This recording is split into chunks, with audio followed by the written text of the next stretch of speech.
I think a lot of my funniest content and the content I actually enjoy making the most is like content that is reflective of certain pains.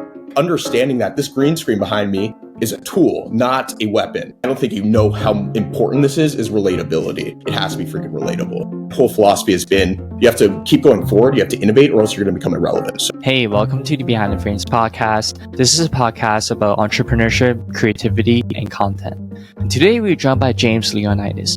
James is a video creator on TikTok and Instagram, creating comic content around corporate recruiting, university, and generic humor. And in this conversation with James, we talked about how James got started with blogging from an entrepreneurship club event that he ran and how that turned into the beginning of his career on TikTok. We talked about the importance of relatability when it comes to creating short-form content on TikToks, and we also talked about the importance and how to build a community with its audience. Welcome to my conversation with James.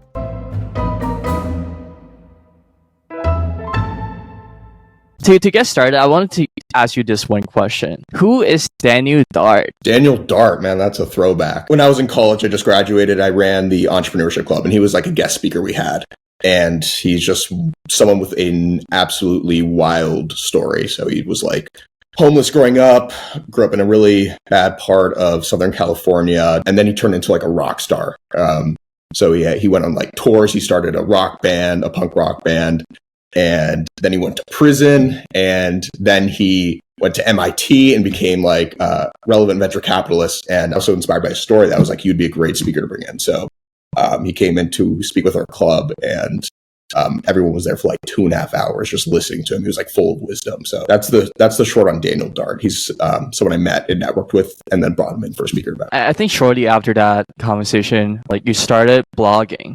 Or yes. That happened much before? Yes, that? I totally left out that part. So this was like towards the tail end of my time in college. I was a second semester senior when we had them, and right. I was like really going through a tough time in like every aspect of my life, but especially professionally. I'd gone through the consulting process, got absolutely destroyed by like the top firms, and was just like, for like the year up to this point, I was like set on consulting. But then at that point, I was like, looking for other options. So I was considering VC, I was considering even investment banking, and there was none of it I was actually truly passionate about. And I was trying to like find something that interested me. And he told me to just like start writing a fucking blog. Find something that you want to learn more about, just start writing about it, reading about it. No one's going to read your blog, but it'll be a good way to just learn and grow. So yeah, started it after he spoke with our club, and that's something I continued through the subsequent summer. And I wouldn't say like you just write the blog for the sake of like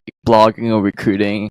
It's almost when I read your blog, it seems like you're like trying to document your life. It's like really interesting. Well, the most recent one was, but when it started out, and I don't really write it anymore. I'm so much more passionate about this TikTok stuff and the Instagram reels than I am about this. But it started out as what I was fascinated by was freaking dating apps. And not like when you hear dating app blog, you think like, okay, this guy writes a blog about how to be successful on dating apps. No, I was fascinated by, are you familiar with the concept of network effects? It's like, a competitive advantage that exists in virtue of a company already having a lot of existing customers and how that attracts more. So that's really prevalent on dating apps, right? So Tinder, Bumble, Hinge, they all like, in terms of their actual features, they're not that great. They're really basic. They're not that great at matchmaking, but we always flock to them because they're the market incumbents and they're huge. So I really was fascinated by that dynamic within dating apps. And then I went in deeper and started looking at more niche ones coming into market who were, in my opinion, way better, like Marriage Pact, for example. You may have that at your school, but still aren't on the same level of these like giants, like the match giants, just because they have so much power in virtue of already having, the vast majority of the market. I assume you talked about marketplaces too, which is very synonymous with dating. Yeah. So that was like the next thing. Yeah, it went from dating apps to marketplaces. I see. And I think it was sort of like around earlier this summer. You're like, okay, like I think I'm pretty much done with the blog stuff. I'm gonna start making TikToks. Like if you go on TikTok and search your name, you can find 4 accounts. Like naming for first one, it's about like professional. Second one is about poker. Third one is about metaphysics. And ripped. Yeah. And the last account, it was about more like generic, more like lifestyle, going to restaurants and experiences, life experiences and stuff like that. And it was really Yeah. like the first two that took off, that you like just keep pumping up videos. Yeah. And the craziest part is it wasn't the original Ford it started. You started with Yeah. like philosophy shorts. It started with like AI generated content and sketch comedy. So Yeah. maybe you can start there. Like, Yeah, let's go really quick back to the blog. So there was a natural progression to the TikTok. So dating apps are a sort of marketplace, like it's a marketplace of love, for love and whatnot. So that sort of took me then to like digital marketplaces, which are sort of asymmetrical. Both parties in an eBay auction or on Amazon have different roles. One's a buyer and one's a seller. So I started writing about that. And then then I got interested in TikTok, which is also an asymmetrical market. You have content creators and content consumers. So it was sort of in that research phase that I was like, had just a totally random idea, like, oh, I want to try to go viral on TikTok. I feel like I could do it with this level of knowledge I now have for these market dynamics that I was like seeing in TikTok. So I like read 2 books on virality and just was like, okay, I have this like build out this strategy in my head. And yeah, I started. So like one of the lessons that everyone was so big on was like create content within a niche. So the niches I chose were sketch comedy. Yeah, you said the philosophy Sure. account where philosophy shorts. And then like there was this other third account where I literally just re-uploaded clips from movies and then like put an AI generated voiceover. And the first 2, philosophy shorts and the AI generated content one, I just like didn't like. So I basically stopped doing that. And I kept doing the comedy sketch ones because I liked them. And then one poker one just blew up. Well, not blew up. It got like 20,000 views, but I was like, wow, 20,000 views. I've been getting 200 views. So I started doing more of those and I went from 20,000 to 50,000 to 100,000 to, I got one with 400,000. I was like, wow, this is crazy. So I did that for like a month and, I start making money through it. I'm starting to get an actual following.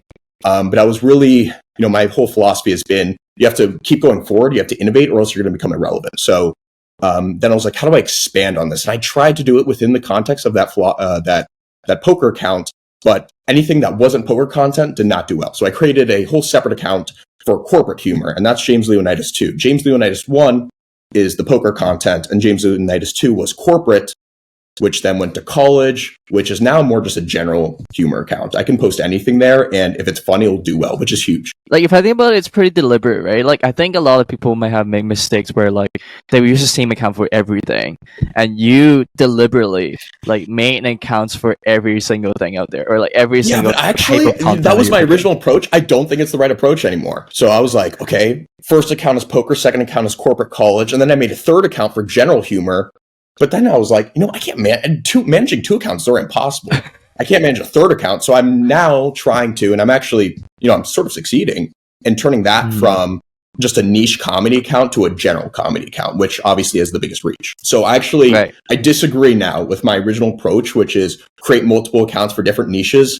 I think that's good for breaking through the noise. But once you've broken through the noise, you can expand within the same account. I think different type of contents or different type of accounts are good for like validating the proof of concept. But once you kind of accumulating an audience, I think you can just work towards like bridging the different types of contents and expand it to a wider audience. Yeah, and it's a lot when you have an audience, a consistent audience, it's a lot easier to test certain variations or experiments. So if I don't have an audience and I'm posting videos, even if it's a good video, it's probably just not going to get any views. It takes some sort of luck to break out of that first initial 200 view jail to get people actually watching it. So it's hard to tell, like, was this just a bad piece of content or am I just getting screwed by the algorithm? Now that I have a consistent viewership, if I post something and it doesn't say even, if it doesn't reach 100,000 views now, I'm like, okay, that was shit. And I learn from it. And you have to learn from it. Like a mistake that so many people make on TikTok is like, this thing works, so I'm just going to do it a million times over and over again. And that's good, like milk it, but you're not actually learning anything through that and you're not actually getting better. And one day, people are going to get bored of that. And it's like, that's all you know how to do. And when you talk about like testing different type of content, like do you go about it very like scientifically or do you more go about like more on the go? Like how do you kind of describe that? Yeah, my creative process is anything but methodological. That's the right word. I know I don't follow like a very scientific approach. But you don't have to. I feel like there's like a narrative where like everyone has to like build a system and like do XYZ in certain ways. When it comes to creative pursuits like this, I don't think you have to. Yeah, it's almost the concept of creativity and like, scientific approach. They're almost competing in a sense. And I think it's okay to like just go out there, do anything and learn from it instead of like following one approach. It seems not creative, right? This approach worked for someone else. These are the 5 steps you need to take to make good content and get views. That isn't creative, right? I think the creative part is just doing a million different things and learning from that and seeing what works. So that has sort of been my approach. If there is any sort of methodology I do follow, it's if I'm like on a heater, like I've uploaded 3 college posts in a row that are all getting over 1 million views, I will double down on that and do 2 more college videos. But once those taper off, that's when I'm like, okay, the wave has passed. Now it's time to experiment with other stuff. And then my views will go down as I experiment with different types of content. It's a lot easier to miss when you're not doing it within a specific niche. And then something will hit, and then I'll double down again, do that 3 or 4 times in a row. It'll taper off, and then it's sort of like that. I see. And I feel like I think the way you describe it as waves is like a pretty good description of like how people should view content, because it does come and go, and like a lot of people feel very, very insecure when like the waves go down and be like, oh, what the fuck, like what should I do? Should I keep like doubling down until like I reach back like old number again? But you're like, okay, that's fine, it's time to experiment. If the next wave comes, then I'll do the same thing, I'll do it better. My whole philosophy, and I've said this before, is like, fuck the noise, good and bad. It's so volatile. So like when it's going good, it's growing great. It's easy to like, this is it now, I've made it. It's going to be like this forever. It's hilarious how much engagement actually affects your mental state. I'm really trying to not let it do that. So just stay balanced. Like when it's going well, come back down to reality. When it's going bad, chill out, don't overthink it. And I truly believe that if you love making the videos, if you love the content, if you love the creative process, if you love that, if you're as passionate about it as I've become in these last few months, none of the other shit matters anyways. It will come. If you're like truly obsessed, and this applies to anything, not just content creation, but like I'm absolutely obsessed with making these videos right now. And I've never felt that way in my life towards anything else. Like, wow, this is technically work. I'm making money from it. Millions of people are watching them, but I fucking love doing it. It's like everything else in my life up to this point has been pain endured in pursuit of some end, right? It's like, I'm going to grind in high school to get into a good college. I'm going to grind in college to get a good job. And it's like, wow, I freaking hate studying for econ exams. I hate all of this. I'm just enduring this pain for some end. But like with this, it's the first time in my life where it's like, shit, I love this. And that feeling alone gives me faith that fuck everything else. I know I have so much trust in that feeling and where it'll take me. I'm not worried about anything else. It kind of gives me like me looking at it from like a third person point of view. Like it almost feels like you were just truly listening to how you feel and what you believe, and just like fuck everything else. It's like exactly. I'm gonna ignore everything. I'm gonna do that. And I think one of the things I couldn't figure that out, which is like you study philosophy and economics. I graduated, but I was a double major in economics and philosophy. Yeah, so like if I think about like economics and philosophy, I don't really think about creativity or like making videos. So like I'm curious if there was a route to it. Like that always, when I tell people that, it always seems like a bizarre combo. So I will say one thing up front. I think there are a lot more, and this doesn't exactly answer the question, but I think they're a lot more related than people think. So like economics is very quantitative, high level. Philosophy is very qualitative thinking, and like low level, really digging deep into things. So together they balance each other out. And I think that was just good for like in formulating how I think about things. But in terms of creativity, econ takes none. In fact, nothing I studied in college would suggest that James would be good at making videos. In fact, I think it's, nobody expected me to like do well on TikTok, especially myself. Like I'm not like in the arts. I have no experience acting. I have no experience video editing. I suck still at all those things. Sucked even more when I started, but just like by loving it, I've gotten better. But the one thing I will say about philosophy, if there is one that takes creativity or one that would lend itself to being good at making sketch comedy videos, it's philosophy. And I'll give myself credit for this. I've become a terrific writer through my studying of philosophy. Because you write a shit ton of papers. And I've gotten very good at that. Do you think if there's any kind of synergy between economics and philosophy? They're sort of like polar opposites that complement each other. I've gotten really good at math and econ, and then philosophy is like given me that introspective, the thinker type of viewpoint. And together, I can look at everything with those two drastically different lenses, and it helps. And it's like in economics, I remember like from a lot of your skates, like I remember distinctly there was like a video about like business majors and like econ majors. So like Okay. I kind of have seen both sides, which is like on one I've seen hand both you sides can too. be talking about like it can be talking about like the blue ocean strategy and be like all the fluffs, all like the strategy buzzwords, and then on the econ you just like optimize that shit, optimize that shit, find the FOC. I have so many thoughts on this. Okay, first off, I've seen both sides too. I've taken a lot of business electives. I've taken accounting, I've taken business management, I've taken behavioral economics, which was a business course, and a couple others. Yeah, I think what econ really is, or at least at the school I went to, it's like for students who still want to go into the corporate world, but like couldn't get into the business school or didn't know to apply to the business school or whatever. And econ as a discipline that you study in college is super fucking theoretical. It's actually, frankly, it's almost useless. You're never going to use the skills you learn in as an econ major in management consulting or investment banking, unless if you become an economic consultant, that's different. I think what I don't like about the comparison always between econ and business, it's like which is harder, business or econ? It's like, okay, well, econ is definitely harder, but like who the fuck gives a shit? Like, what does that even mean? Does that mean it's better to be an econ major? Does that mean it's worse to be a business major? Like, I don't. It's just the conversation doesn't really make a whole lot of sense to me. And when in my videos, it's satire. I'm not trying to throw shade at business majors. I went to Penn and I was in the college and I applied and failed to transfer to Wharton. So I wanted to be in the business school. I think the biggest learning curve for me was just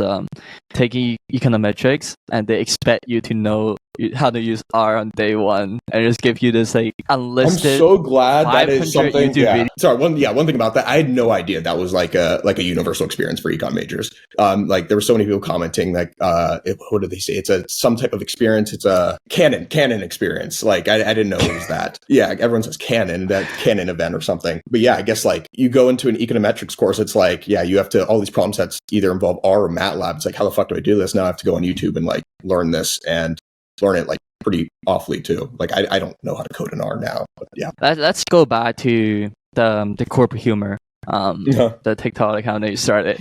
So I assume now it's evolved to something more broader because you expanded to different student experiences, university videos, or just like humor in general, right? So, but I'm curious how you started. Like you started with poker content, you see some success in some of the videos, and you started another account for corporate humor. So why corporate humor? It was a strategic decision to use that as my second niche. I could probably think of 3 reasons off the top of my head. I think a lot of my funniest content, and the content I actually enjoy making the most, is like content that is reflective of certain pains that I've endured throughout my life. So like a lot of my poker content, and this is not apparently obvious at all, but was like me being pissed off at the poker table or taking a big loss or that type of like degeneracy that exists within poker and those negative emotions that coincide with those experiences.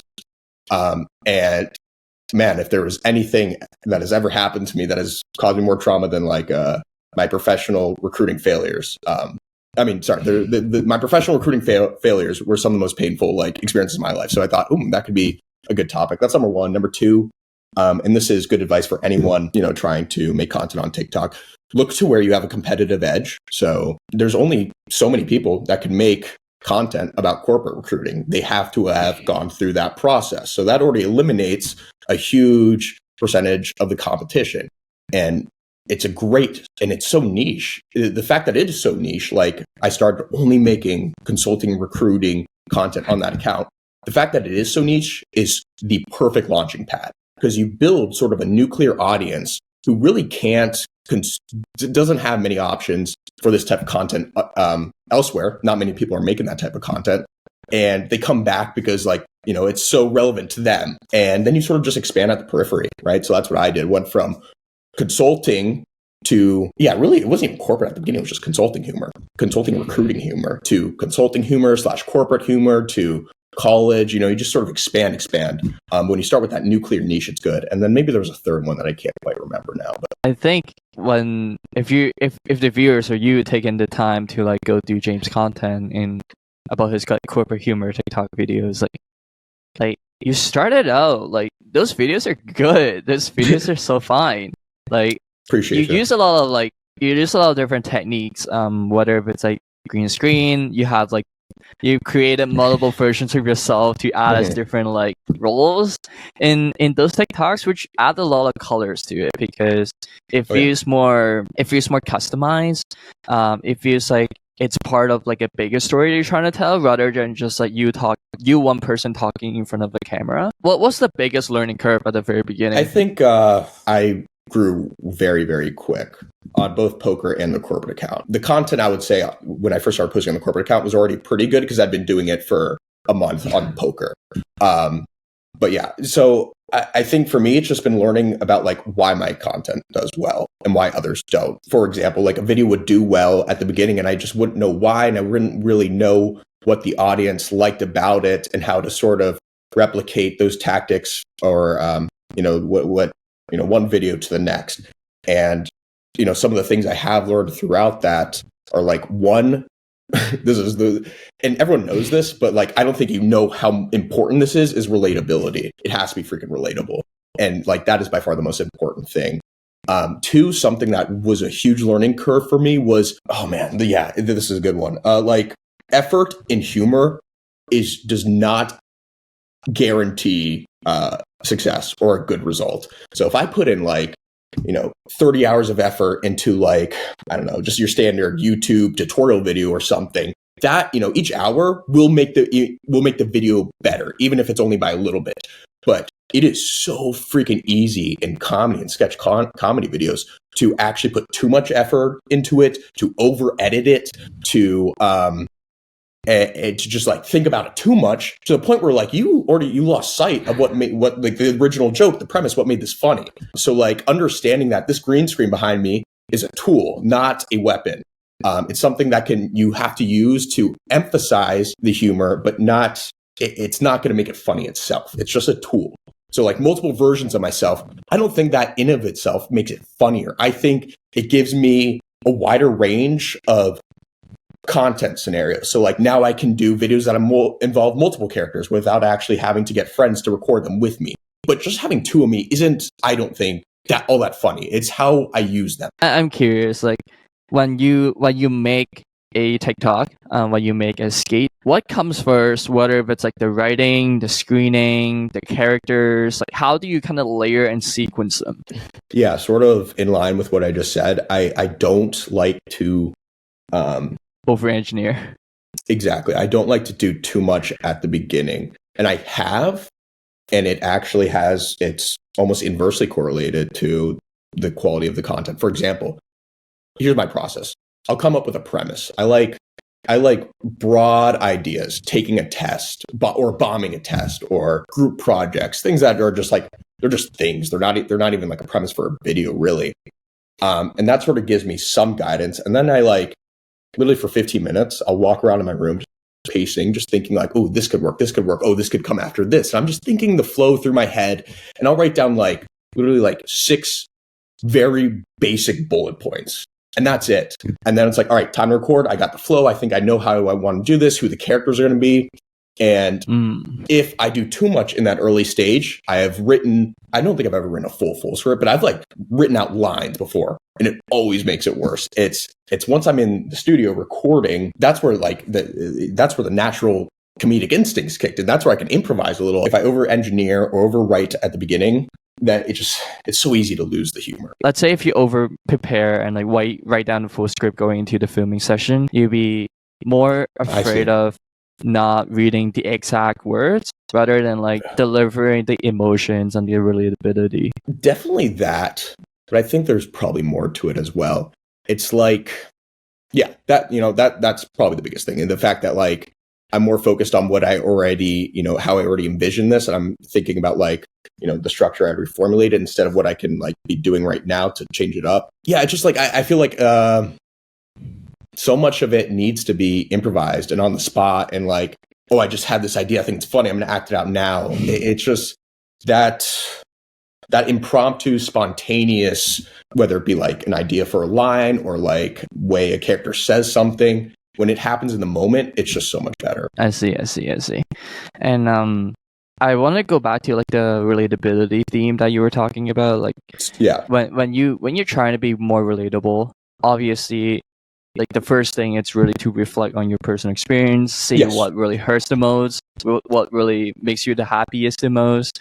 Do you ever include sort of like asking, do you involve other people in the process? Like, do you go around and be like, what do you think about this idea? Like, do you think this is relatable? It's a great question. I'll answer that in a second. Let me add one thing about the relatability aspect. Relatability it needs to be a certain type of relatability. It can't be too overdone, right? It has to be the type of thing that it's like, people didn't even know this happens to everyone. It's like that type of niche thing. It's like, oh, I have those thoughts too. That's the best type of relatability.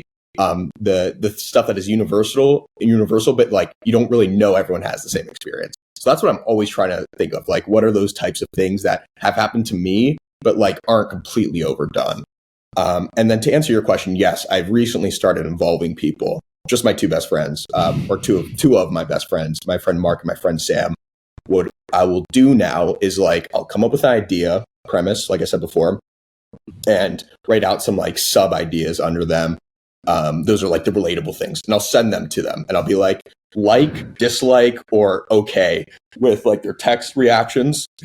And that tells me which of them are just me or which of them are actually relatable. If they both say, yes, this has happened to me, that tells me that this is a relatable thing. Just texting those two people has like drastically improved some of my content recently. I see. Because when I think about like relatability, I think if you just reflect on your personal experience, there's a lot that could just come down to like, is it just me? Or like, do you think my thought is representative? And when you do actually go out and like talk to people, then you can get better ideas or like what's really happening. But then you just have to be cautious, like their opinions that could improve the chances of being more representative, but it shouldn't like override like the ideas or like the decisions that you're making with content. But it's like good to have that different thoughts that go into the process. I think like it is difficult though, because like, again, based on what I said, I'm trying to think of relatable things that people don't know are relatable. So it's like, how do I correctly identify those? And I think, calling in other people helps. Yeah, it's not good enough to just be like, being nervous before a test is really funny. Being nervous before an interview is really funny. I'm gonna make a video of me just being nervous, but like it's not really original. It's not that creative. It's like, okay, cool. Yeah. What could make that creative is if you like really think to yourself, what is being nervous for a test? Like, what thoughts do you actually have? What emotions do you have? What are your hands doing? It's like, those are the type of things that people don't make jokes about a lot. It's going one step deeper into it and, bringing out that part. Or like, even like the conversations with like your classmates too, right? It's like, I've been prepared. I just started studying last night and then come up with like 95 or something. It's like those ones that you show in your videos. Yeah. I think some of my most popular ones are ones that are like just me thinking, where it's like me with a facial expression and then there's thoughts going on in my head, which is just me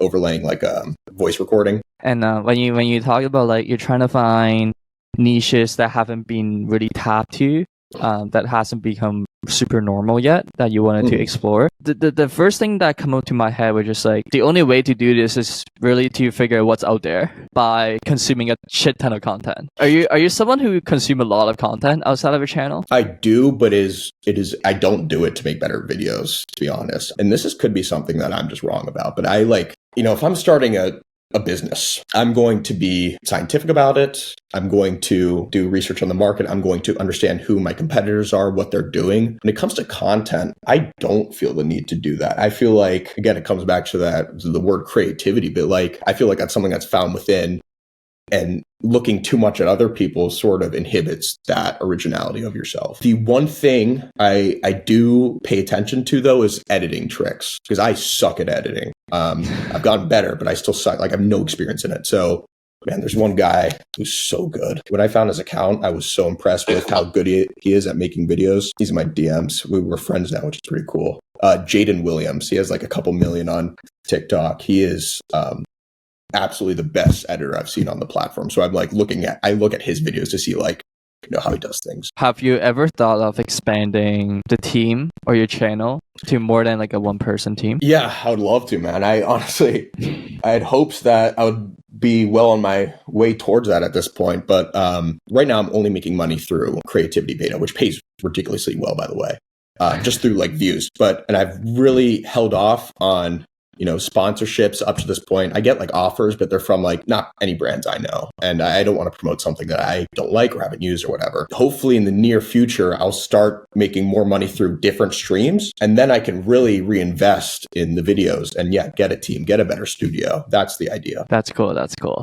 And how about expanding on a different context? Like, how are your experiences from like different platforms? I know you started with a TikTok, and you started in Instagram. You've been putting a lot of effort on Instagram lately as well.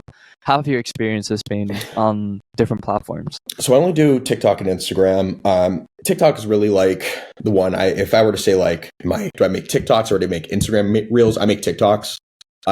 Like that's where I've started. And the Instagram account is really just me reposting the videos onto Instagram. I think when it comes to like the quality of content that exists on the two platforms, TikTok is miles better. I think that they have gotten so much better than the competition at filtering out crap and bringing out relevant, good quality content. In terms of where my content does better right now, it's TikTok, but that's also because I started the Instagram thing late. So in the long term, we'll see which does better. But right now, talking specifically about the second account, the corporate college account, I have 100K on TikTok and like 36K on Instagram. But it's amazing. Followers don't mean shit, by the way. I meant to say this at some point. Followers do not mean shit on these platforms. Do you like think about that ever? Like, do you ever find a TikTok account with like literally 2 million followers that is now getting like 5,000 views? It's the craziest thing I've ever seen. Sometimes they're faceless content. Sometimes who the creator is behind the content. But I see these accounts that like have literally hundreds of thousands, some millions of followers that blew up or that got all those followers in the very we're still in the early phases of short form, I think, but they got them like in literally 2019, 2020. And they sort of haven't evolved from that type of content. Yeah, followers don't mean a lot on TikTok. It's not like they will, if they evaluate each of your videos pretty much separately based on the initial sample of viewership. Now they'll show every one of my videos to like 1,000, 2,000 people. If those first 1,000, 2,000 people hated it, watched only 2 seconds of it, didn't like it, whatever, I won't get any more. It's very meritocratic, and that's both very cool. It's easy to blow up quick, but it's also, I would think, sucks for some of these people who like built these massive followings that don't help them get views because TikTok does not show their followers their videos. I also like to think about like the creator funnel, which means like at the very top, which is like people who kind of know you or kind of like just follow you on TikTok, kind of recognize your face. And then if you go one layer lower, it would be like people who know, okay, this is like James who went to like UPenn or Econ. And all the way down, they would be people who might be willing to pay for some of your products that you sell, or like who visit your blog and read through every single article.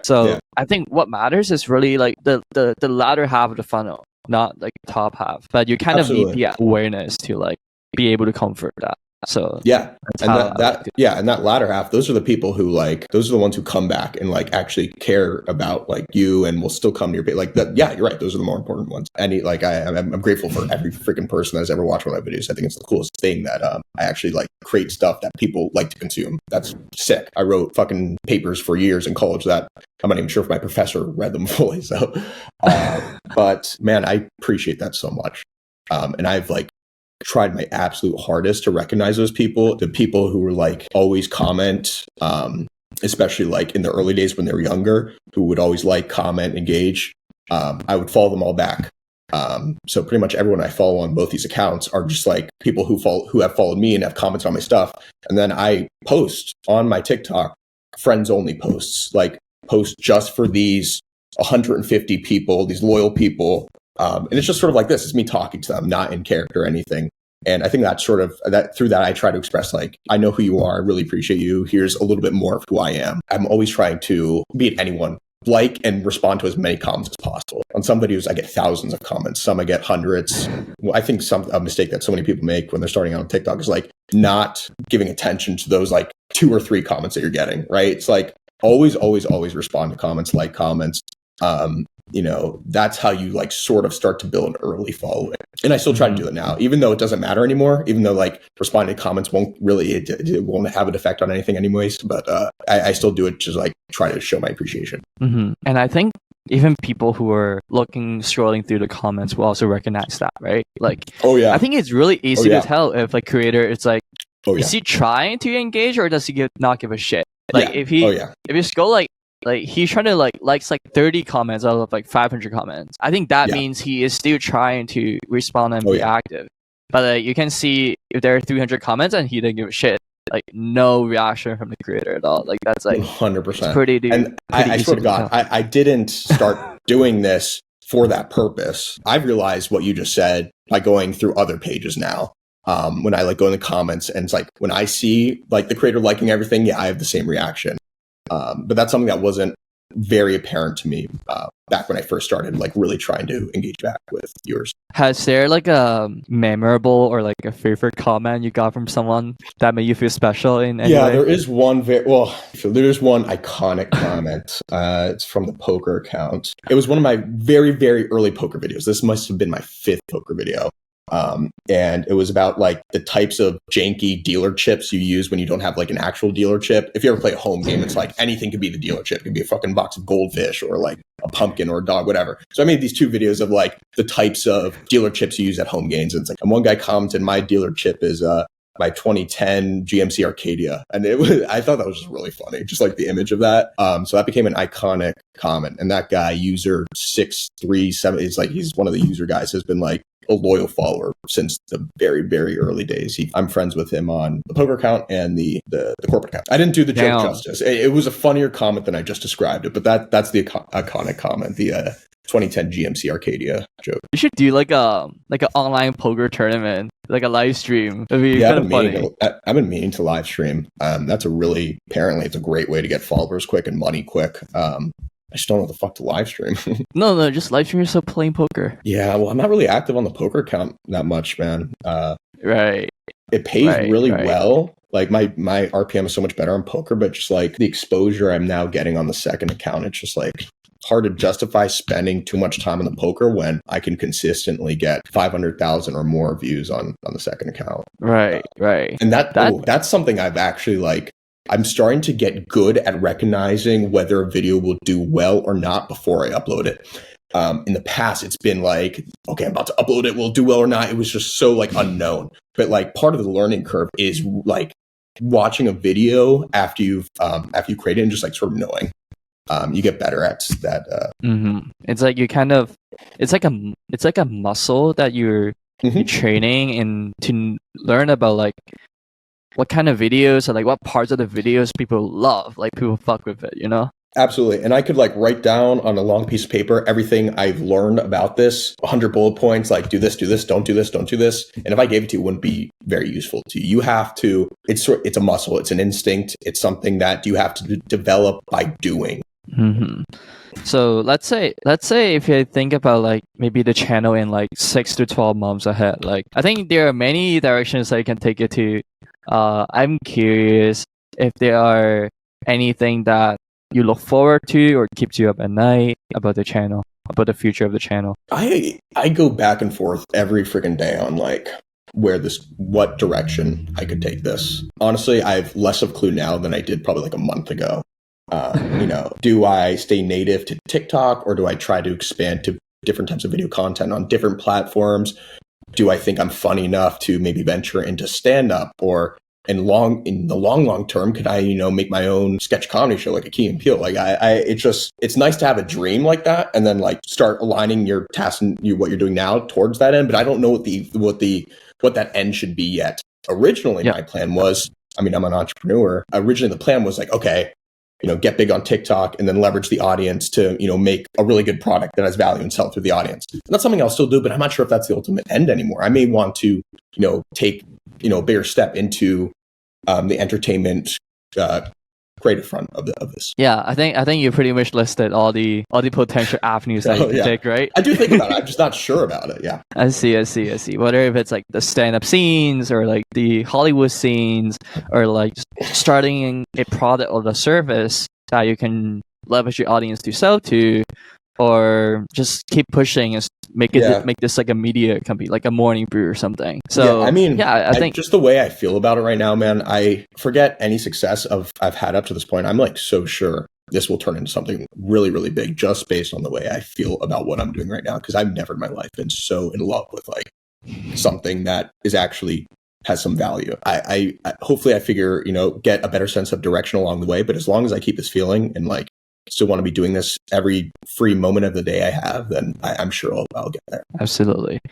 What would you say this is a completely different question, but I'm curious, just on your day-to-day, what are some routines that you do that keep you more motivated or more creative? I'm a big routine guy. I think I've read Atomic Habits twice. Do you know what that book is? By James really Clear. Good. Yeah, there you go. Yeah. I read that like during my absolute lowest last year and it helped me. I mean, it depends. I think, it depends on like what phase of my life we're talking about, but I think it's always good to have a routine. Like now it's, wake up early, go to work, come home, gym, TikTok, eat, bed. And I do that I literally just work all the time now. But again, TikTok isn't work for me. I'd rather be doing TikTok than watching a movie or a YouTube video. So that doesn't even feel like work. Last year when I was really going through it, probably basically like a year ago from today, I was really down in the dumps and I was like trying to do anything to like pick myself up. I weighed probably 20 less pounds than I do now. I hadn't gone to the gym in like a year and a half. That's when routine was most important for me. You ever heard of Wim Hof, the Wim Hof method? No, what is it? There's this Nordic guy, Wim Hof. He's like very famous for doing, I won't go too deep into it, but like one thing I did a lot last year was cold therapy. Every day I'll do like ice baths. I did ice baths every day for like 40 days. Then I would meditate. And then I would do these like breathing exercises. And this is all a part of that Wim Hof method. And then I would go to the gym. And that sort of helped me get my mind in the right space. I love when you mentioned about like when TikTok doesn't feel like work to you and you rather work on your TikTok than watching a movie. I think that speaks a lot about your character too, right? Because I think you at some point like TikTok has become ingrained in part of your life. Absolutely. And because of that, you're able to do it so well. You're able to devote so much time and effort and energy and become so good at it. Yeah, I appreciate that, man. Yeah, and I wanted to distinguish that type of hustle and work from like the grind set, which what I was just talking about before may seem to play into. Have you heard of like the grind set mindset? Yeah, the blue pill, TikTok. Yeah, it's basically like enduring all this pain in pursuit of something, like grow some balls, just fucking do it. I think that's like the wrong approach. That's, enduring pain in pursuit of some end that might not come. The beauty about what I'm doing with TikTok is like the means is sort of the end for me. I love making the videos. In some way, the grind set mindset, it's like, you're gonna put in the grind set for the sake of grind set. Yeah. If I think what you're saying, I feel like people do it just to say they're doing it. Those people who do all this stuff and then won't shut up about it. It's like me, low key. I run half marathons and I tell everyone I run half marathons. It's me 2 seconds ago telling you about all the ice baths I took. Like it's tempting, but it's like it's the wrong reason. I see. That's cool. Honestly, James, like you come through like a long way. Like if you're just thinking about like 1-2 years ago where you were and where you are now, just like not from like a health perspective, just from like a mental, personal development perspective. So that's been like a long journey. Like I'm curious if there are viewers like you 1 or 2 years ago just trying to figure shit out. They're in a rut. Like what is a message that you would want to let them know? I'm not sure I could give one that isn't like completely cliched though, but for me, 2 things. Like what got me out of like the rut I was in a year ago was just a commitment to improve each day and just taking one day at a time, which is insane. It's very cliche, but like it's so easy to in those moments sort of wallow in your own sorrow and let those emotions overtake everything in your life, or you can just like continue to fight and just start fighting and try to fight your way out of it. I was doing that and I still, even as I was trying to get better each day, it was like still getting punched in the fucking face every day with something else that came up. It wasn't like some steady path from this low point all the way up to where I am now. I'm just very happy with my life. So that's one. And two, and this is something I didn't really fully talk about earlier when we were talking about this, but this summer was like the opportunity for me to like find myself. So I'd gone through 4 years of college. I was totally burnt out from that. I'm starting work at the end of the summer, and I like set aside this summer to try to like find myself, do like read as much as I can, try to learn, try to like, that's what I was really hoping to find in that blog, like something I'm passionate about. Originally it was like, okay, I know I love entrepreneurship, so I'm going to start digging into like startups and business stuff. And it was okay. I didn't enjoy the blog like as much as I thought I would. It still felt like a chore writing a blog. And then I was so lucky enough to like find this TikTok thing, which is like, has helped me find myself. It's like been a creative outlet for me. It's something I look forward to. I just love, what it's done for me and where it's going. There's no easy prescription. You just have to like find it in you. You just have to fight and want to get better. And as you are getting better, you'll start to feel better about yourself. And it's sort of doing things that promote that positive feedback loop instead of promoting the negative feedback loop, which is, man, I suck.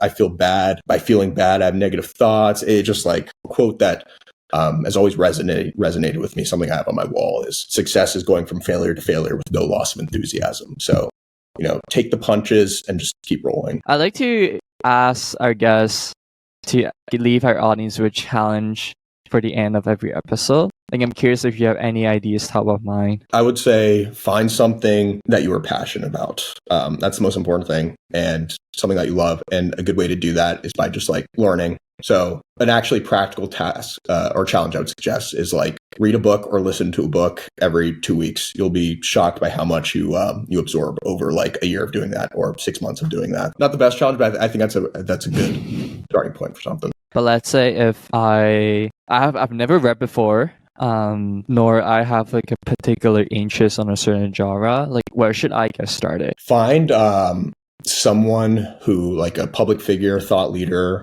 whatever, someone you admire, and chances are if they're like famous, they'll have like a reading list. Wow, this guy seems really smart. Well, his genius was probably informed by all the knowledge he has consumed up to that, or she has consumed up to that point. So awesome. This is the end of the podcast, and again, it's a pleasure to have you, James. Have a great one. Cool, man. Thanks for having me, Alex. It was nice talking with you.